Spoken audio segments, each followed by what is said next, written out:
Imagina sobreviver ao fim do mundo e apenas 3 dias depois, o fim do mundo atacar de novo.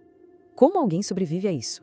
Guerra total e o fio do destino. Vamos mergulhar direto nas engrenagens de um dos capítulos mais tensos da história moderna. Uma análise profunda sobre doutrina militar, logística e as decisões mais difíceis daquela época.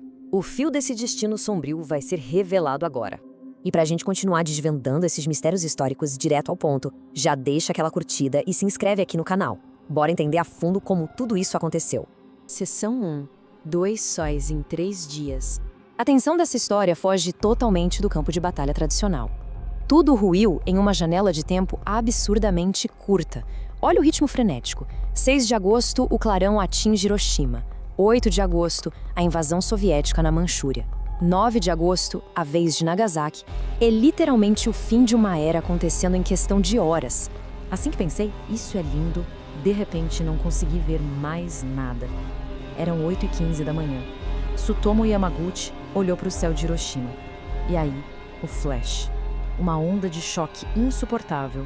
O início exato de uma tragédia indescritível. Seção 2. A lógica da guerra total. Mas fica a dúvida. Por que o foco direto nos centros urbanos? Para entender, a gente precisa adotar a perspectiva puramente fria dos estrategistas da época. A lógica era quebrar paradigmas. Bases militares isoladas acabaram sendo ignoradas. Por quê? Porque a máquina de guerra inteira operava de forma descentralizada. Era quase uma indústria caseira. Peças vitais para o conflito inteiro eram montadas ali, dentro das casas de pessoas comuns. Num cenário de conflito extremo, a linha que separa um bairro comum de um polo de logística militar simplesmente desaparece. 90% da força de trabalho nas cidades focava na indústria bélica, e a produção ia desde fuzis até equipamentos pesados. A mobilização era absoluta. A própria cidade, como um todo, era a arma. Seção 3. O foco do destino sombrio. E como esses alvos foram escolhidos? A resposta está numa burocracia incrivelmente meticulosa do Comitê de Alvos. Foi uma seleção baseada em critérios totalmente frios e técnicos. Além da alta importância militar, a cidade precisava estar intacta. O alto comando precisava de um cenário limpo, um verdadeiro laboratório urbano. Tudo para medir com exatidão a capacidade assustadora dessa nova tecnologia. Hiroshima atendia a cada um desses requisitos perfeitamente. Não era uma cidade qualquer. Era simplesmente a capital militar de toda a nação. Lá ficava o quartel-general do 2º Exército, que comandava a defesa de toda a região sul. Era o centro nervoso das comunicações e um porto logístico vital que não podia ser substituído de jeito nenhum. O planejamento do segundo ataque carrega uma tensão absurda. E um detalhe que pouca gente sabe, Nagasaki era só o alvo secundário. O objetivo principal era Kokura, que abrigava um arsenal imenso. Mas, naquele dia, uma camada muito densa de nuvens protegeu Kokura. A aeronave, então, seguiu para o alvo alternativo. Quando chegaram em Nagasaki, o tempo abriu. Sim, condições meteorológicas locais mudaram literalmente o destino de dezenas de milhares de pessoas. Seção 4. Geografia de uma tragédia. Além do clima, a força bruta da natureza e o relevo ditaram a escala dessa tragédia. A diferença de terreno entre as duas cidades é imensa. Hiroshima era aberta, bem plana. Isso deixou a onda destrutiva varrer um raio enorme sem nenhum obstáculo. Nagasaki era o extremo oposto. Era uma cidade encravada num vale profundo. Concentrada, contida e direcionada entre cristas opostas. O relevo de Nagasaki foi absolutamente letal.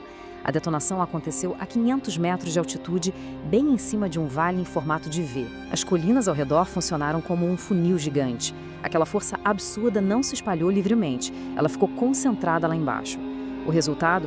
Todo o gigantesco parque industrial da Mitsubishi no fundo do vale colapsou em segundos. Seção 5. A grande sombra invisível. O clarão durou só frações de segundo, mas o pesadelo duraria gerações para quem estava lá, os chamados Hibakusha. Tinha um inimigo invisível ali, nas cinzas, uma ameaça silenciosa.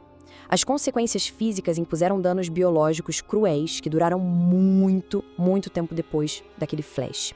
Quem sobreviveu à força inicial logo teve que encarar uma grande sombra dentro das próprias células. E a saga de Yamaguchi é o maior exemplo desse terror constante. Lembra dele? Depois de sobreviver no dia 6, Ele viajou todo ferido justamente para Nagasaki. Ele estava no escritório contando o horror que tinha acabado de viver para o chefe dele e, de repente, o segundo clarão ilumina a sala. Ele sobreviveu de novo, mas passou dias delirando de febre alta nas ruínas. O começo de uma agonia diária que ele enfrentaria pelo resto da vida. Seção 6. O preço de uma era. Agora a gente precisa dar um passo atrás, olhar para a balança impiedosa de todo aquele conflito global. Analisar as perdas civis de diferentes operações da época é um choque de realidade. O bombardeio com bombas incendiárias na capital, Tóquio, por exemplo, causou mais perdas humanas do que os alvos que vimos até agora. A Batalha de Okinawa também levou milhares. Toda e qualquer decisão tática daquela época cobrava um preço assombroso. E um dado impressionante ajuda a colocar tudo em perspectiva: 200 mil. Estimativas mostram que cerca de 200 mil não combatentes perdiam a vida todo mês na Ásia, antes dessa rendição forçada. A inteligência militar concluiu que paralisar a produção industrial de uma forma chocante, junto com a pressão soviética, era a única maneira estratégica de forçar a liderança a parar aquele colapso generalizado. Mas a história não termina apenas na escuridão. O que veio depois, a reconstrução a partir das cinzas, é o maior testemunho da resiliência humana.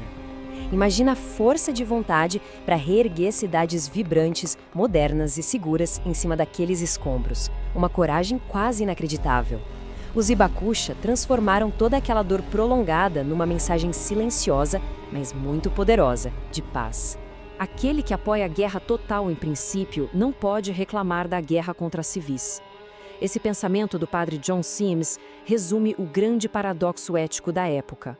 Quando uma nação espalha sua logística militar pelos subúrbios e dentro das próprias casas, a linha ética do que é ou não um alvo simplesmente deixa de existir. É um conceito brutal e que desenhou a forma como o combate moderno é pensado até hoje. Então, fica aquela grande reflexão. Será que a lógica implacável da guerra total serve de justificativa para que inocentes se encontrem um destino tão sombrio? E como essas lições do passado se aplicam à tensão do nosso mundo de hoje? É um debate histórico e necessário. Deixa sua opinião e os seus pensamentos aqui nos comentários para a gente continuar essa discussão.